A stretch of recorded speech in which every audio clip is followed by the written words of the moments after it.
Hello. Today I just wanted to tell y'all a story about my first mission trip to St. Louis. So it was the summer of 2013, so that was the summer after my 7th grade year. I had the opportunity to go on a mission trip to St. Louis with my youth group. This was the first of many trips that I would go on over the next several years. I went every year all the way through 2018, and I got the opportunity to go on 2 separate mission trips to the nation of El Salvador. So for a little bit of context to this trip, I was 13 and I had broken my arm 2 weeks prior to the trip.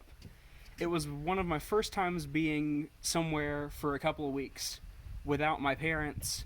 It was one of my first times it was my very first time going on a mission trip at all, and one of the few times that I've ever been to a big city. So it was pretty overwhelming. So the mission trip that we went on was part of a ministry called Global Encounter Ministries, and they had people there from all over the nation, from Oklahoma all the way to Washington and everywhere in between. And so we got to be there with a group of kids from Oklahoma. And so that was a really good opportunity. And we were actually in the suburb of Ferguson, which you may remember from some of the riots that happened there several years ago.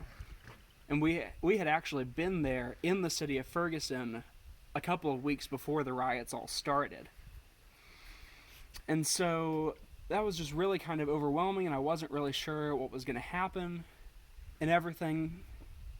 But it ended up being a really, really good opportunity for me.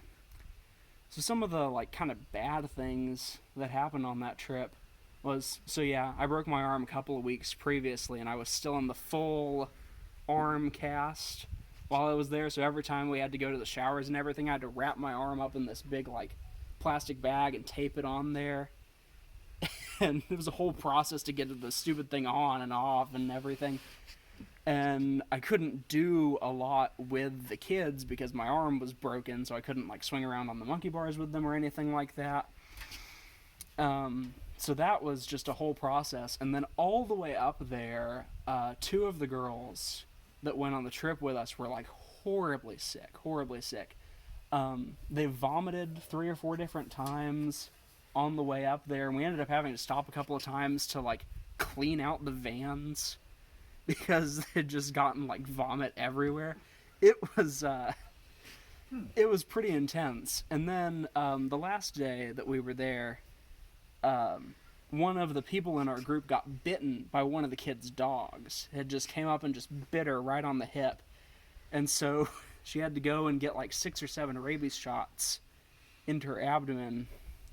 But in spite of all of the difficulties that occurred during that trip, I ended up becoming a lot closer to the Lord because we would have Bible studies every night, and we had multiple sessions of just really getting into the Word and talking about why we were there and what we were doing for these kids' lives.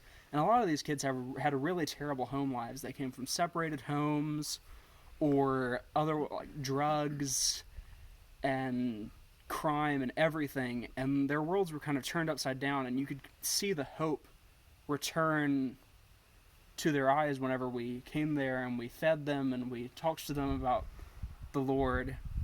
And so just to kind of wrap up, I really loved my mission experiences. I mean, that was the first time that I'd gone on a mission trip, and it inspired me so much that I continued to go for years. And even though it was all kind of new and I was scared and a lot of bad things happened, I don't regret it, and I would continue going back if I had the opportunity. And, I just feel that everyone should take the opportunity to serve in ways that maybe they thought that they couldn't. Thank you for coming. Don't forget you need to be in the picture too for the 6th person.